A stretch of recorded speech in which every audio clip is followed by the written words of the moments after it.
Hello, hello, hello, and welcome to My Empty Hands, a martial arts podcast with a focus on Kempo. I am, as always, Reggie Darden, and I am quite honored to have Mr. Dennis Conatser with me today. And we're gonna talk some Kempo and just kind of get into things here. I usually start off with giving the brief history of my background. I'll just give the super quick version and saying that I have advanced ranks in both, I guess, Chinese Kempo and American Kempo, and advanced ranks in Capoeira, and not so advanced ranks in Taekwondo, Hapkido, and I've also done some boxing. So, that's the Cliff Notes version of my background. So, before we started recording here, we mentioned that your story has been kind of gone over a million times. So I'm thinking that we'll kind of change things here and not get too much into it. But maybe if you want to kind of go into just a brief synopsis of how you got involved in Kempo, how Kempo found you. I started studying in Tempe, Arizona when I was going to college playing football, 1971, and always had an interest in the martial arts. Always wanted to, for some reason, I was into breaking. I don't know why. It was kind of got into it in high school, I guess. One of my classmates in high school, his brother was in the Air Force, and so we'd go to shop and we'd break, pine wood and stuff like that. So it's kind of like, oh, this is kind of cool, So I need to know that, what goes on here a little more. So happened to see a school, walked in it, and boom, there was a 5-lesson introductory thing. So we went through that and, signed up in that and got going there. So the rest is history. I just got into it, and got an injury in football. So I decided I should have kept going with that. I would have made more money. But, it is what it is. So I've been pretty blessed with Kempo. Started with a man named Lonnie Coots. I was his second black belt. He was under Gary Swan, who was under Steve LeBounty, who was under Mr. Parker. And I kind of worked my way back accidentally from Lonnie. He decided to go back in the military. And after I got my black belt, I started studying with his instructor, Gary Swan, who's in Universal City, Texas, down there. I think he sold his school now, but he's still down there. He's been still teaching them, I understand. And then he and I had some disagreements, and I was able to, study with Steve LeBounty, until his death. Actually, prior to his death, and got to start studying with Mr. Parker in 1978 till he died in 90. So I was pretty fortunate, to be with Mr. Parker and pretty much know everybody, Huck and Sullivan and Sepulveda and the late Bob White now. There's a lot of, passed away. LeBounty, Tom Kelly passed away, so on and so forth, so I was able to, work with them at various times in camps and things. So it was great. It was a good journey. Got to be able to travel to Europe with Mr. Parker and Skip Hancock, myself, and Lee Wedlake went over there. And then I was able to go down to New Zealand and Australia on another trip. That time, I was with Frank, my buddy, Trejo. And so it's been good, all over Canada and Mexico and of course the United States. So it's it's been fun. Very nice, very nice. Now, so when you met Mr. Parker, kind of maybe get a little more kind of focused on how did that meeting come about? How did that go? Maybe some of your kind of impressions of him before before you met him, Well, and then after you met I him. think I met him in 1972 at the internationals. I was gosh, I can't remember, orange or purple belt, and I met him there. I didn't, and along with a lot of other guys, but there I met him, and then eventually, a few years later, brought him out to my school in Scottsdale, Arizona, for a seminar, and so got to know him even more. But I wasn't studying with him. I just facilitated a seminar, for the local Arizona guys. And so we obviously knew each other. And he was at the school with me, and had some interesting stuff. We were on a break. He was waiting for a guy to come and pick him up, one of the black belts, to take him to lunch. So while we're doing that, it was just him and I in the school, and he's walking around my school, looking at this and that. Well, what's this for, and what's that for? And he shows me the universal pattern that I had up on the wall, had a plaque of the universal pattern. And he goes, "What's this?" I go, "Oh, Mr. Park, come on, you know what this is. It's the universal pattern, And he goes, "Yeah, but do you know what it means?" I go, "Well, yeah, it's a lot of angles of, attack and defense, and that not." I said, I really don't know that much about it, but I got the general gist of it. And he says, "Well, it's this heart that's on here," and I had it turned in correctly. And I said, "Yeah." And he goes, "Well, that's, I usually have the heart up because that's symbolic of that your heart's alive. If it's on the side, it's kind of dead. But you can leave it like that if you want." And he walked off. And I'm going, okay. So anyway, the guy came shortly after and picked him up. So as soon as he left, went out and got my drill, right, moved that sucker right to the way it was supposed to be. So that was kind of an interesting story that I had with him, at that point, so. And I was what the heck was I at that time? I think I was a second brown at that time. I was either a third or second brown. I can't remember which. But I was a brown belt, I know. And so that was kind of a start, So we kind of knew each other. And I'd seen him in tournaments. He'd referee a couple of matches and stuff, So over, up from 71 to 78, I, ran into him all the time. And he was, of course, in our lineage. So obviously everybody knew who he was. We didn't have the Grandmaster baloney and all that stuff, which everybody's getting, I don't know if anybody's not a Grandmaster today.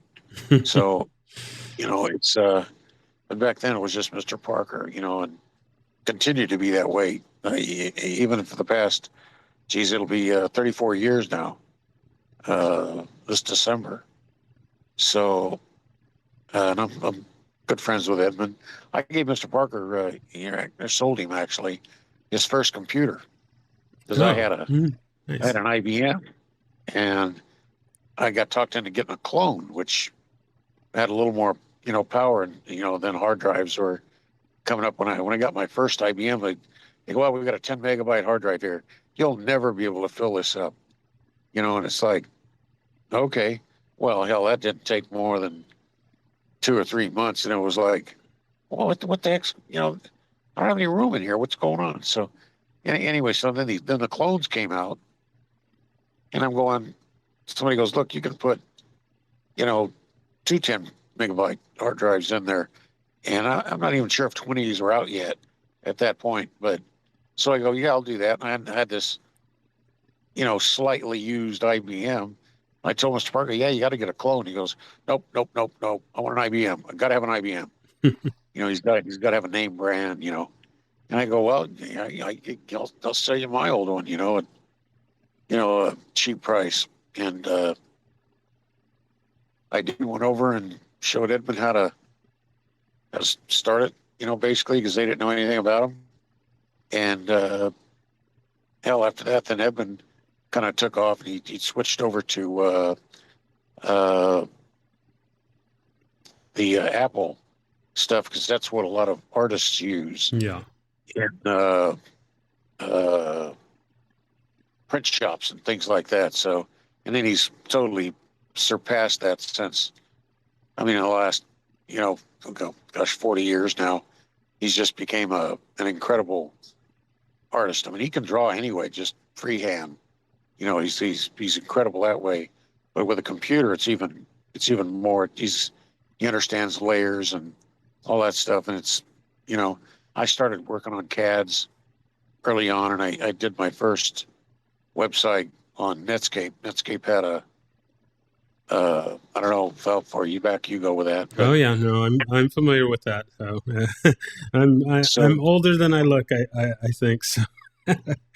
yeah, so I made my first websites and learned about HTML and all that kind of stuff. I'm going, wow, this is really cool. So I started, kind of made stuff, and today it's just like I have to have somebody do mine. In fact, my site's down right now because of redoing some stuff and updating it. So I got to have a guy that does it. And it's way different now, and you got to kind of keep up with it. It's like medicine. You got to keep up with everything. So Yeah, yeah, for but sure. but anyway, so away we roll, and just teaching Kempo and going from there. One of the becoming one of the few guys left that actually. It's amazing how many people never met Ed Parker that I run into, much less study with him. So I mean, Chuck Sullivan's kind of the senior guy. Him, Danny Inisano, are two seniors we just lost. Joe Demick, Mhm. ways back. He's the one that looked like he was a Clint Eastwood double. He used to work with Clint Eastwood actually. Oh, very nice. So we all would look at him. In fact, funny story. I was at the first internationals, and I see this guy coming, and I'm going, "Wow!" So I walk up to him because Mr. Parker had celebrities at the tournament a lot of times, and I go, "Hey, Mr. Eastwood, how you doing?" He laughs, and he goes, "I'm not Clint Eastwood. I'm Joe Demick." I go, "Oh man, I'll tell you what, you look exactly like Clint Eastwood." Well, myself and probably everybody else told him that, which then prompted him over the next few years to start a business called Demick's Doubles, where he had all kinds of, I mean, the Grout, the Marx Brothers, Marilyn Monroe, yeah, just all kinds of doubles. So if somebody wanted Groucho Marx at their party, or or Richard Nixon, or some celebrity, he had a whole stable of people that he would hire out, and he made a pretty good living doing it. He actually got to work with Clint Eastwood actually on some movies as well, and double for him. So he actually got to meet Clint. We actually worked with him, and so because I mean, honest to God, he looked shit. He looked exactly. I mean, he wasn't quite the same monotone. The tonality was a little bit Hmm. different, the speech, but his looks were incredible. I mean, it was just, and he was able to buy a ranch and put his daughter through college and all kinds of things. So he did quite well. I'm really sad that he died. He was a good friend. Yeah, yeah. No, it's unfortunate. That we're It's losing a life. lot of the people that were there, but that's kind of Yep. one of the reasons why I'm trying to talk to everybody is let's try and get these stories from the people before they're gone, and instead of talking about it Sure. after the fact. So uh, yeah, no, just trying to get all those stories out there. So It's good. Yeah, Peter Taz is now doing doing some podcasts. And I was able to meet Peter. He was a brown belt when I met him when I went down to Melbourne, which is kind of the southeast corner of Australia. We had to fly. They flew me down from Sydney to Melbourne. Then we drove to their school down there and did a seminar down there. So I met him years ago, and then subsequently he's moved on. Now he's with Graham Lilliot, and so he's studying. I met Graham when he was in Jersey, one of the Channel Islands off the coast of France, between France and England. In oh God, when was it? 1980. I want to say 86. In that general area there, give or take a couple of years. So I met Graham there and Roy McDonald, which you may or may not have heard or talked about. I'm not sure who's on your list. I have. Well, I've had Peter Taz on the show before. I have reached out to Graham, so haven't got a confirmation yet if he'll be Right. on. But I think when I reached out to him, he was in the middle of traveling. So Right. hopefully I'll have him on soon. But Well, yeah. there's a bunch of guys out there, yet. So some I Mhm. like, some I don't like. But I mean, they're all Keppel people. So, but they're just doing, their version or what they know about, and they see, go from there. So that's all that is. Yeah, Mhm. they're gonna, people they're gonna like your, me for example.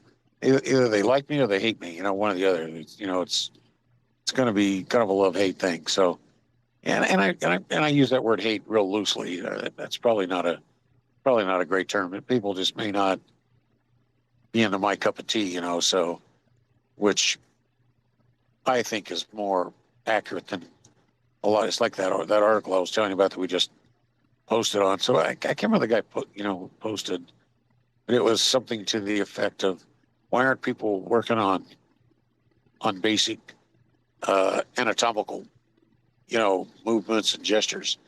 And since I was a phys ed major, with human anatomy and physiology and kinesiology, I mean, I was going to be a coach, football, basketball, baseball. I didn't know it was going to be this, but it works the same, just a different topic, because it's still physical. I don't care if you're kung fu, if you're judo, if you're kung fu, it doesn't matter. Mono, black, white, Asian, it doesn't make any difference. It's all the same. And so a lot of things are very important. I mean, stances are, footwork's the most important. Mr. Parker had a lot of priorities on the system, and so I've got a lot of what I call Mr. C's keys, and they're basically stuff they're in the books and stuff. People just don't read them, and they don't have instructors that teach them about this stuff and what it actually means. And yeah, they're so into the technique sequences, because that's what gives you rank. Is you got to have these techniques and these forms. Well, yeah, those are good, but everything is, are when I give a seminar for black belts, for example, and I'll say, what's all the material from white to black? What's the initial purpose? The initial keyword is initial. What's the main initial purpose of all that material? Techniques, forms, sets, basics, everything. What's the initial purpose? And I'll get a myriad of answers. Well, it's to teach you concepts and principles, and all of which is right. But the main thing that stuff does, the initial thing, is teaching you coordination. If you're not coordinated, I don't care how many principles and concepts you know, you've got to be able to put them into application. And so you've got to, Mr. Parker say, how much Kempo do you know of? Well, there's a lot of people know of a lot of Kempo. Then the next question is, yeah, okay, well, how much do you actually know? And then we'll go into it a little deeper. And then how much can you actually apply? And now it gets a little deeper yet, and then eventually how much do you actually know and, know about it, and how much can you teach? And so, there's several layers there going, so the whole general populace out there knows of Kemble. There's no doubt. I mean, in some shape or form, it's there. And the question is, how good are they? What's their actual? As you look at the techniques, I just got a book. One of my students sent me a book, Elbow Boxing, and I'm going. So I look at this book, and I read it in 5 minutes.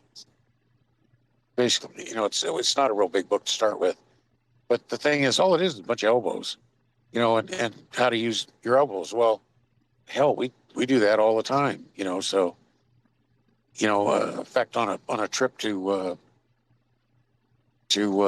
England, Skip, myself, and Lee Wedlake were on a plane, and somebody, one of them, Skip or Lee, one, brought an issue of Black Belt magazine or Karate Illustrated, and somebody in there said, "Oh yeah, Kempo doesn't work close in. It's weakest close in." And we're going, what? What the hell? So we ended up this whole week tearing this guy's article apart, and out of that trip came the dimensional stages of action: outer range, in range, contact penetration, and contact manipulation. And they're all different ranges, and so as to where Ron Chappelle kind of got the sub-level 4, it was kind of a inspiration to get into that a little bit more and go into a little bit deeper, each one of those categories, and to get into things. So quite interesting, actually. But a lot of people don't even know about this stuff. They're so focused on doing all. Well, I got to have the 7. I got to have the 8. Everybody survived fine before any of that stuff was even developed. And several other things. I've created 2 sets myself. Understand? I've created 2 sets myself, understanding and seeing some of the things that are missing. For example, we don't have a set for with all our 2-man attacks. So I created a multiple assailant form, and I have another form that's all against kicks, and we don't have a set that's against specifically kicks.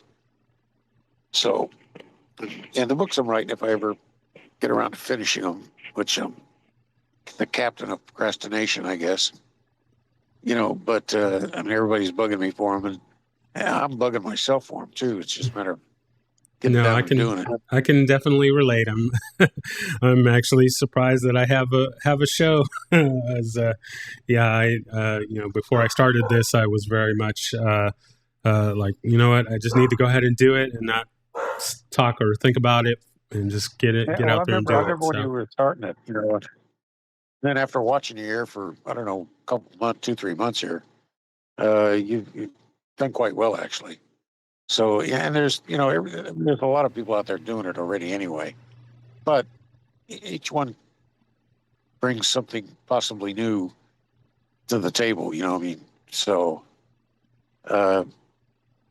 you might tell a story on this one that I didn't talk to on the Hall of Fame, so whatever, you may as well do it, Yeah, no, my kind of thought process for this is just doing it for myself, and sharing it with others is just a bonus. I'm just interested in getting these stories and meeting all these people for myself.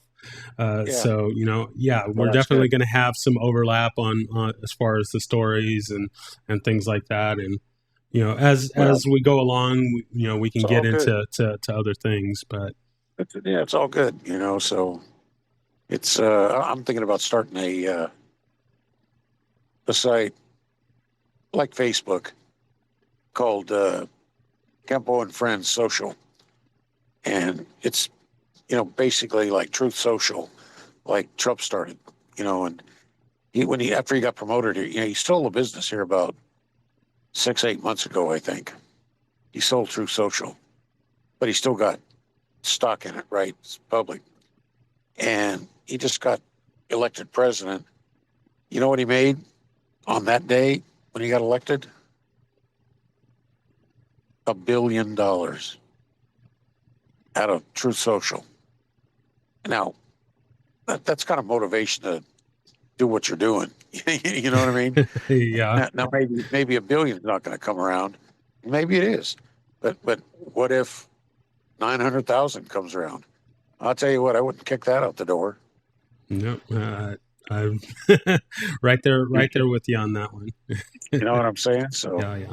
Technology's there. AI is coming in. So It's stunning. Anyway, I'll let you. I'm sorry to be such a blabbermouth here. No. I love it. I love, say whatever you like. One thing that's great about this show is that Kempo people like to talk, and so that makes my job easier. Yeah. But Well, if you have any questions, I'll direct it to you. Say, hey, uh, what interests you? What are some things you're interested in oh yeah, finding out yeah, from yeah. me? Well, one thing I'd like to know, since since you didn't kind of realize that Kempo was going to be kind of your life to start. When you got after you were doing it for a while, like when did the teaching side, like were you always interested in being a teacher, or did that kind of come Well, later? like I said, I was going to be a coach. That's what I was going to school for, was phys ed. I was going to teach football and basketball, and I was playing, football when I went to college. Uh, I mean, in high school I was a letterman, but going to college is a little bit different. You step up every time you go, and then honestly, I found out real quick I was running a halfback behind a two-time All-American, Jimmy Smith, a little black guy that so hey, man, he's by you. And it's like holy crap, and I didn't have that kind of running ability, but my next door neighbor was a guy named Ed Beverly who got drafted by the 49ers. So I was able to be around a lot of these guys in the gym and stuff. And of course, they all harassed me because I'm Mr. Marshmallow and stuff. And they're all these buff, you know, muscular dudes. And I was all right, but I wasn't as big as they were. And these guys are good. They're all Americans and obviously wanted to be pro. I did pretty well behind Jimmy, but and I was great. I love being a linebacker. I love hitting people. And I averaged my senior year of actually having one guy carried out per game, the year, which was kind of mean actually, but then you look at some of the great linebackers like oh God, what's his name from the Jets, or what was his name? I can't remember. The Raider. I mean, there's so many of them. Lyle Alzado and some of these guys that were with the Oakland Raiders. I mean, you could go through all these guys. J.J. Watts now, current guy. Yeah, these guys are good. So anyway, I did that, but answering your question, yeah, I was going to be a teacher to start. So everything just fell right into place. I just used it for Kempo, and when I quit playing football and got an injury on my leg, and so avoided the draft because I had this injury, and got into Kempo. And honestly, I was like everybody else. I was focused on getting my orange belt. Once I got my orange belt, man, I was focused on getting my purple belt. Started doing tournaments, and that was kind of horrifying in the beginning. But then I started winning. I'm going, man, this is cool, and it just kept going. So I mean, I never my goal was not to be a high ranking black belt or anything like that. I mean, ultimately, I wanted to get a black belt because I understood you're supposed to be a badass, when you get that, which I then found out that that's not true. There's a lot of badass guys that aren't even in Kempo or martial arts. Like a good example, Mike Tyson. I'm looking forward to his fight coming up here at 50. How old is he? 56, 58 years old. 56, 58. I can't remember. I But think he's like, 59 actually, but well, I may be wrong. somewhere, But yeah, somewhere right in there. And he looks great. I mean, I watched some of his training stuff. He looks like he's back in his 20s. Hell, I don't want to come against Mike. Iron Mike. I mean, yeah, there's that same article I was talking about. Steve Stewart up in Canada, was saying, well, when you get older, this goes and that goes, this goes and that goes, which is all probably true. But I'll tell you what, this younger guy doesn't toast Mike right away. I mean, George Foreman kind of came back and said, yeah, you can do pretty good, in your 50s, and so it'll be entertaining at least. And I know I think you call it a circus. which it probably is. They're after a few bucks, and Mike's got a reputation of trying to make a few bucks to pay for his house and kids and in Vegas. But so good on him. Yeah, If he can. the money is definitely a motivating factor, and Yeah, I don't sure. think anyone, I mean, I'm just assuming if it were me and I was Mike Tyson, I wouldn't want to tarnish my legacy by getting beat by a YouTube guy. So, Yeah, well, that's true. On the other hand, what I don't know, and maybe you don't know, is we don't know what his financial status is. Maybe he needs the money. Maybe he's got a big house and cars and everything mhm, else. I mean, he's not like Shaq. mhm. Shaq's pitching everything. Got every time you turn around, he's pitching something. So he's making more money now than he ever made playing basketball. And he was, and he, I mean, if you ever get a chance to stand by Shaq, how tall are you? I am 5'11". Okay, you're going to look like a midget. You know, my Yeah. son's 5'11", and he was working at a restaurant in Florida. And Shaq came in, took a picture with him, and I'm going, holy crap, this guy is huge. I mean, he's wide, he's 7'2" or whatever. I mean, no wonder you can't. I mean, there's no way you can stop a guy like that. Yeah, You know, well, I'm hoping to run into him. I believe semi recently he bought a house out in my area, so uh, hopefully I'll run into him somewhere. And yeah, it's Muhammad Ali used to live not very far from me in Scottsdale, and we're sitting there. I was with one of my students eating sushi, and he comes walking by with his it's either his daughter or his wife. I'm not sure which. And he's going to get a haircut because his barber shop was right there. And so we go, that's Muhammad Ali. I can't believe it. And so we finished eating, went in the shop to maybe take a picture with him. And he had a towel wrapped around his face, to get a shave and stuff, a hot towel. And he had a bunch of pictures in there of him boxing. And they say, can we take a picture? And he goes, well, we'd rather not. He's a client. We don't want him to be bothered. We get it. Thank you. We walked out. We didn't bother him. So, but it was, I mean, you never know when you're going to run into, some of these guys. I used to work back in the 70s, in the 70s, late 70s. I was doing some celebrity bodyguard stuff. And I worked with, my favorite was Elton John. So I was able to work with Elton John and Jean-Claude Van Damme. Frank Trejo and I work with Jean-Claude, and so I mean, several others, a lot of rock groups you may or may not know about, Iron Butterfly and the Bee Gees and, some of them. So it was interesting, but they're just like you and me. They just happen to have a talent, that's make a lot of money. I mean, Ed Parker was dealing with Elvis, and I never got a chance to meet Elvis. Mr. Parker called me up once, and he said, "Hey, well, I'm in Vegas. You want to come over? I can introduce you to Elvis." And I go, "Oh God, Mr. Parker, I've got this date with this hot chick tonight, and man, I've been working on her forever. Biggest mistake of my life.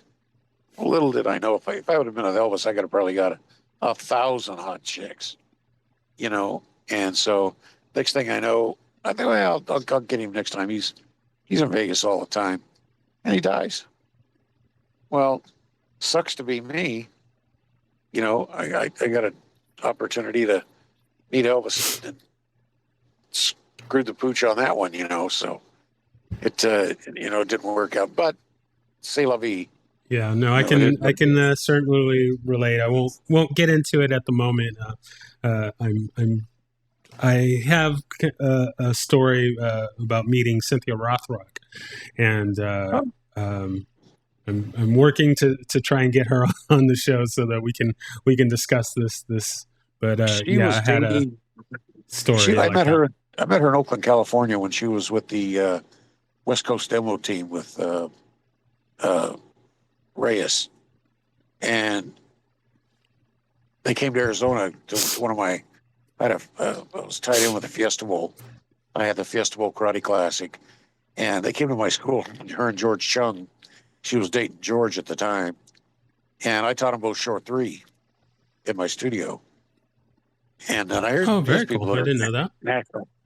national champs. Yeah, it was several years ago. I'm not sure she's went on to make a lot of movies and do a lot of stuff. Since I'm still a fan of hers and friends with her, but I haven't spoken to her face to face in several years. But I saw her numerous times, in tournaments and stuff back then when they were competing. She was a dancer. Her ex-husband was a dancer. She lived in on the East Coast, and then she got divorced and moved out west and hooked up with the West Coast demo team.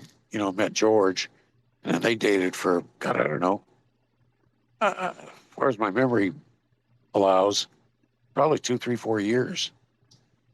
Now George is, I think, the head of Black Belt Magazine or something. I think he bought Black Belt Magazine or whatever. I'm not exactly sure, but and Cynthia's making movies, left and right, and swimming in the oceans and doing all kinds of stuff, So Yeah, if she's you're doing following her well. on Facebook, she's and Instagram. She's very busy. So Oh, she's a beautiful woman. She's a nice person too, and very talented. yeah, She's yeah.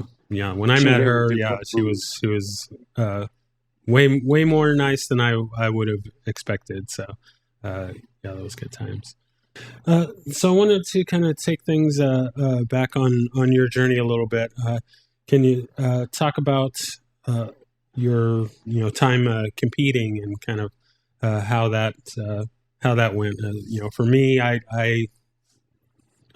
been a spectator at many events, but I've only competed myself in a handful of them. I've toyed with the idea of maybe getting back into it a little bit, but we'll see. But yeah, just I, what was it like for you competing and well, I think I was competitive to start, and going to the tournament.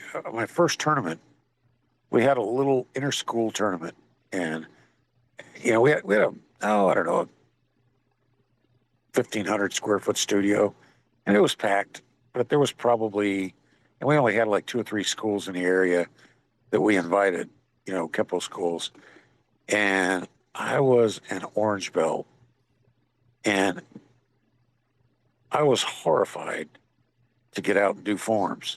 I went and locked myself in the bathroom until the forms divisions were done, so nobody could use the bathroom until I went out. I go, oh, it's occupied, occupied. I go, who's in there? Dennis. What are you doing in there? You've been in there for an hour.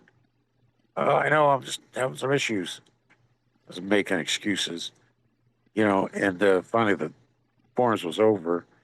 So I came out and fought. Fighting was okay, but I didn't want to do forms. It freaked what me out. what do you think? What do you think was the reason behind that? Just, just lack of confidence.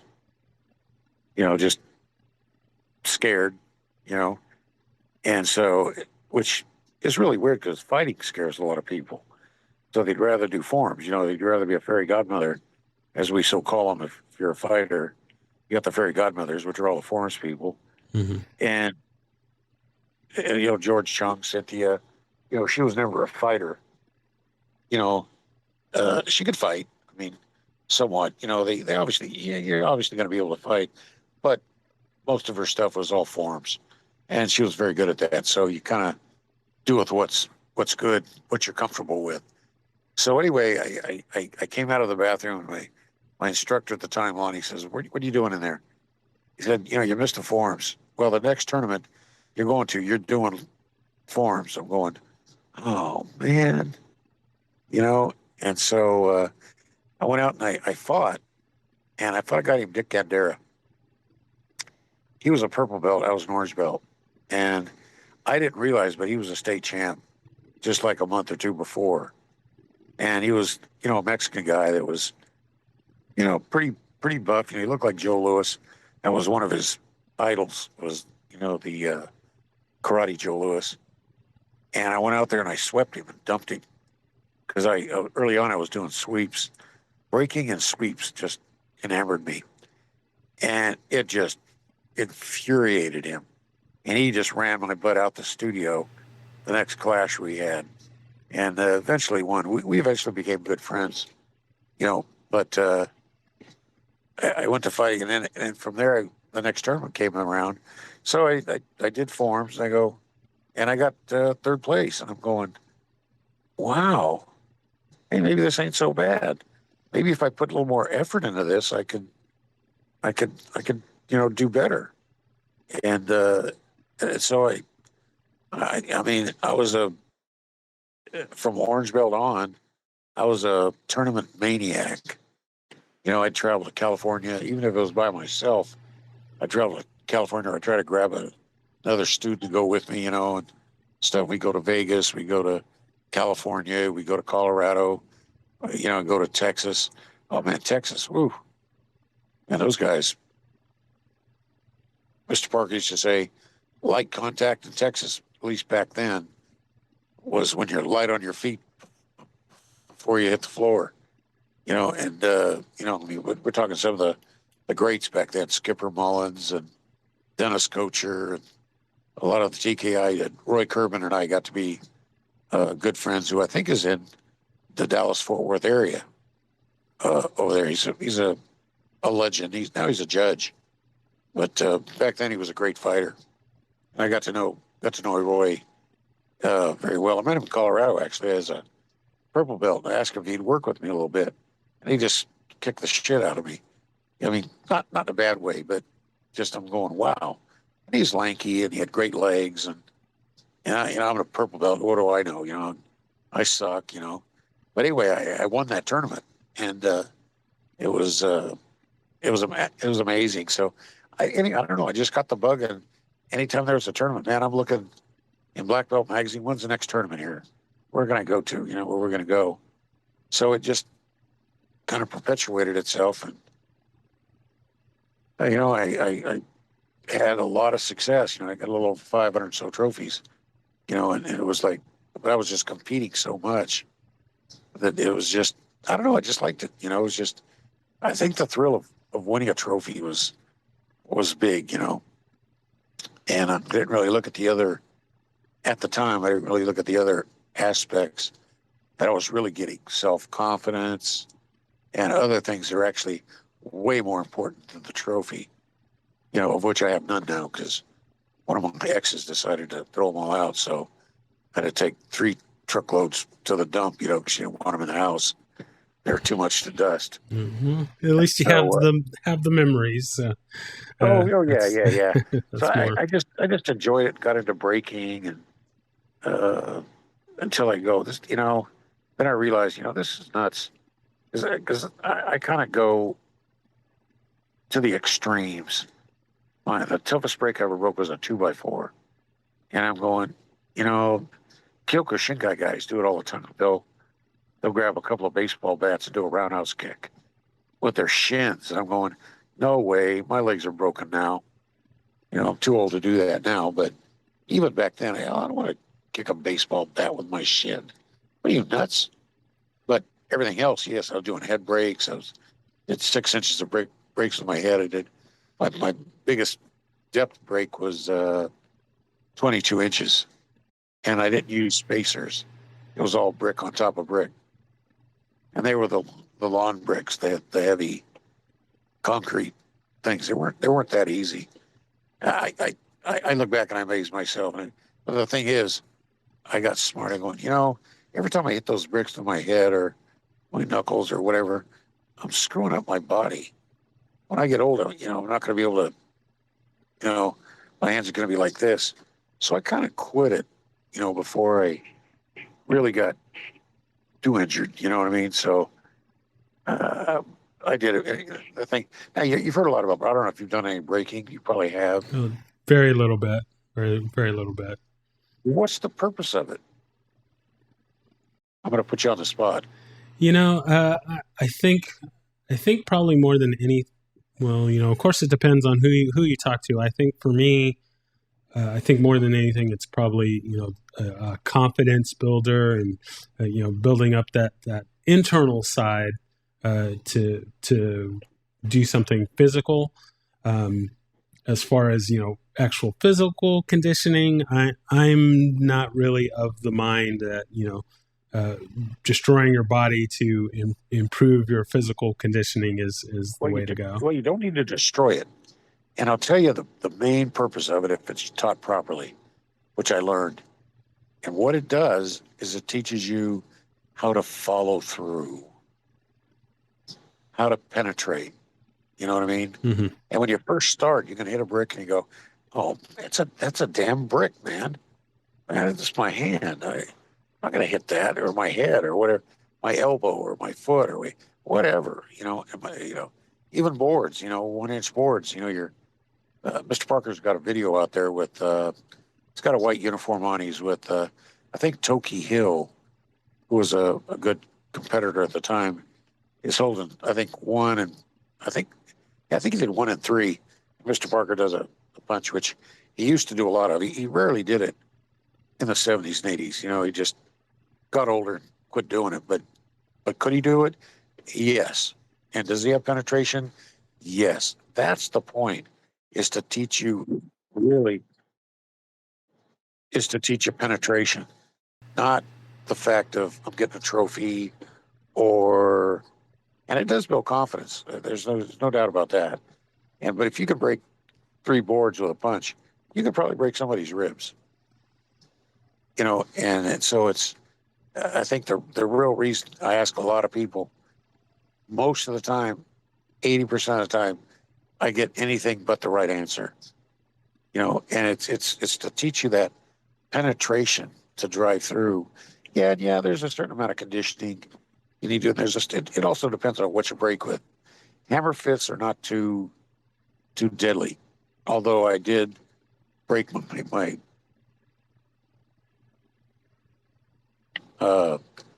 little bone in the where your sword hand is, right there. I had a breaking competition in one of my tournaments, and nobody could break them. So Mr. Cool Guy is going to go out there and break them and show everybody how to do it. Hell, all I did was break my hand. What an idiot. And I didn't break the bricks. So, there's other lessons learned out of that as well. You know what I mean? Remember, man, that there are flesh and bone. You're not iron. Exactly. So Exactly. it's anyway. It's good to teach some. Do you need to do a whole lot of it? No, not really. But it's good to do some when you do it for the right reason. What one of my coolest things was learning how to stack like 4 or 5 bricks up, Mm-hmm. not spaced, no pencils, no quarters, no nothing, between them, just cleaned off and brick on brick. And then Reggie's gonna tell me, can you break the 3rd brick down? That one, only that one. And I was able to do that. And I can't, I can't do it consistently, but I could do it more consistent than not. And it's like, honestly, I don't know. I don't exactly know. It has to do with how hard you hit, because when you break a board or a brick, you got it laying here. What breaks first, the top or the bottom? I would think the top, but that's probably not. Think about it. If you have a pencil going across and you press on the pencil, what's going to break first? It breaks towards the bottom. The bottom. You put pressure down from the top, it actually makes the pencil bow. Same thing happens with boards and bricks. They actually, you don't see them bow, but that's way. And if you look at them on camera, on slow mo, it's the bottom that breaks up. Because the bricks are actually being bent, which doesn't make sense in our brains that you can bend a brick. So, but I mean, there's a whole science to tamashawari, which is what it's called in Japanese, the art of brick breaking. and breaking rocks and stuff. It's actually kind of cool. It's fun to do, and you can do it without injuring yourself if you have somebody who knows how to do it. You know, I was into breaking river rock for a while, which I thought was impossible. I saw somebody do it. Then I learned the trick. Same thing with ice breaks, things like that. There's methods. Here's a good word. There's technique to it all. You got to know the right technique. Otherwise, you're going to get hurt. Yeah, you probably will. Yeah, for sure. So Sure. it's part of that. So I don't know if that's interesting or not. I kind of get off on these tangents. No. That's very cool. You know, yeah. In my early days, yeah, seeing the breaking it was always very exciting for me. I didn't really get into it just because I was very very shy, very much a wimp, or whatever whatever term you want to use. So I only I I definitely got didn't picked get on in high past school. doing some board. Only did few boards, never any brick or anything like that. So yeah, It's that's not as very bad cool. as you think. It's just a matter of being taught right. I used to do fire breaks. I'd set them on fire and break them. You don't have much time there because you got this flame coming through. I mean, you can start a flame on fire, stick your hand in there. As long as you just go, bring your hand through, it's not going to hurt anything. Mhm. It's when you leave your hand in there for 2 minutes that's when you got problems. So Gotcha. and the fire is just a fancy, very Yeah. it impresses people. I think I'll leave Dude, that's my got fire on the experience. grill, and very Yeah, nice. maybe someday. Yeah, we'll see. We'll It's see. it's not that hard, but it's interesting, and it's just another facet to learn and experience. How much you experience it. Is it really important? No. The main importance is what? Make sure you got enough penetration when you apply something. When you want to hit somebody or kick somebody, they they get kicked or hit. So you got to have application. When you can't apply what you got, just being able to throw it in good form is not good enough. It's good enough for a test, but it's not good enough to survive. So depending on your attitude, you got to, when it comes to survival on the street, you got to be able to, the rubber's got to meet the road. Exactly. You got to put some mustard on the hot dog, and if you don't have it, hey, you're going to be in a world of trouble. Ask anybody like, LeBounty, Kelly, Chappelle, all those guys were in the police force and stuff like that. You see stuff. So, yeah, it's not, it's knife fighting, another dangerous thing. I don't care how good you are, you're going to be cut. It's, we don't want to, and we'll certainly try not to, but, the odds are you probably are going to. If the guy's anywhere good at all, and even if he's not, if he's wild, you're dangerous, so the best thing is don't be there. Exactly. You know, Exactly. get out of there. So let them call you a wimp, whatever. I share that with you. When I was I was talking to a student the other day, and they have a whole different perspective of me from where I started. I tell them the story. They go, "No, there's no way." Yeah, there's way. I was pretty much picked on and pushed around and you know took my pants off and threw them up on the basketball rim and yeah, I mean just just stuff kids do in high school. And did I want it to be me? No, I'd rather it be somebody else. But that's kind of drove me to probably getting better. And then afterwards, at some point, it got to be where it's not about me. It's about what can I do for Reggie. What I've done, how many people I've taught, celebrities I've worked with, really doesn't mean anything. What really matters is what I can help you with. That's my driving thing. It's how I can help the student. get better and survive and create confidence or help me with whatever, type thing. So that's my drive, today. It's not about being a grand poobah or any of that kind of thing. Who cares? What's important is what I can do for somebody else. Very much. I like it. I like it. All right. So yeah, we have so many other things that I want to get to, but we'll have to save those for part 2 and 3 and 4 and however many we do in the future. But let's go ahead and move to. I've got a few little wrap up questions here, and we'll take it from there. Well, first one. Just write your questions down, and Oh, well, I'm going if to there's a actually second, give them to you right now. if there's a This is second or our a third, we can lightning. always address it. Yeah, this is our lightning round. So we'll just kind of go through these real quick, and then we'll close out for Sure. today. But first one being, do you have a favorite technique? Oh gosh. Not well.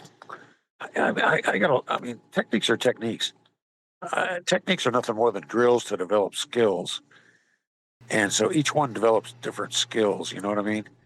So I mean, there's the classic 5 swords and Dance of Death and the Thundering Hammers and all the classic ones. But I don't know. I I like the ones that work. Some don't really work for me. I mean, they're good. They teach something, but I like a lot of 2-man attacks. Not because they're going to work, because they're never going to work on the street. There's never going to be a where you can take any of our 10 2-man attack techniques and the people be lined up exactly in the right position and be able to do all this stuff. It's not going to happen. But in learning to do them, you'll learn a lot of foot maneuvering and things that will kind of help you on the street.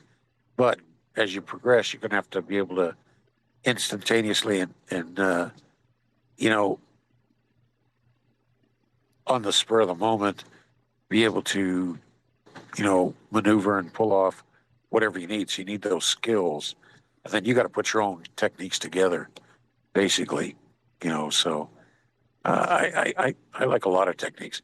And there's a few I don't like, but they all have something to teach. Maybe I don't like them because I'm not good at them yet, or I'm resisting them for some reason. You know what I mean? They're not flashy. Oh yeah, no, I can Who knows relate. what? I can relate. Yeah, very Yeah. nice, very nice. Okay, next question being, do you have a favorite form and or set? You know,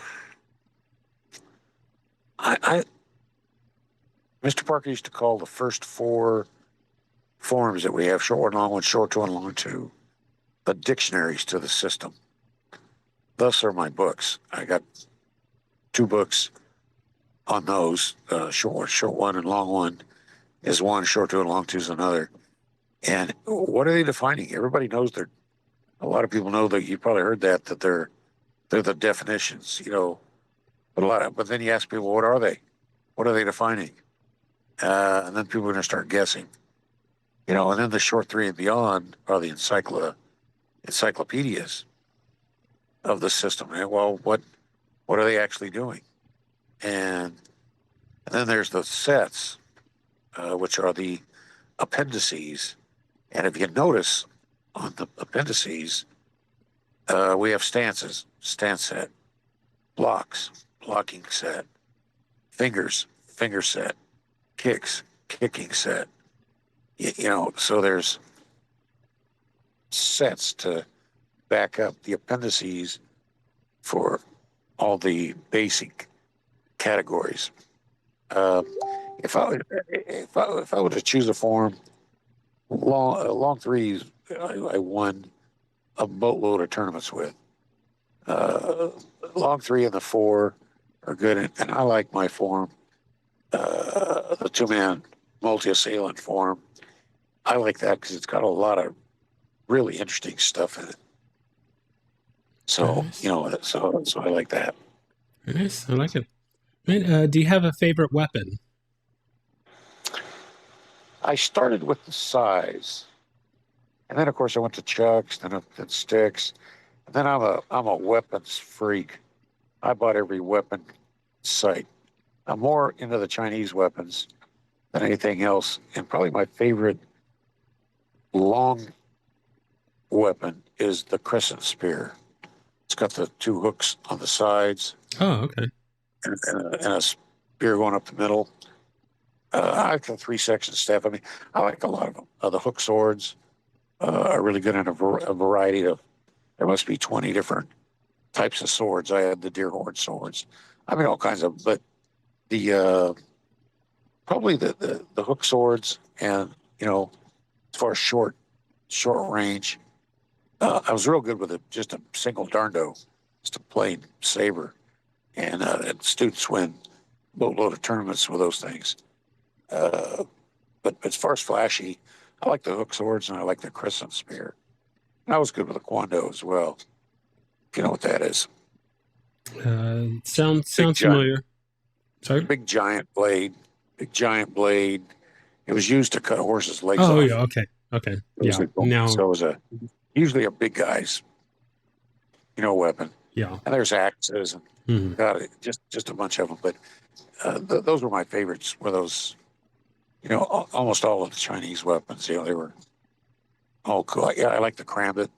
Oh yes. As far as a effective gun. Where's my little dude here at?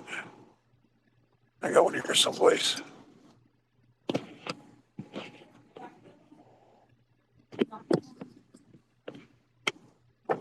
Very nice.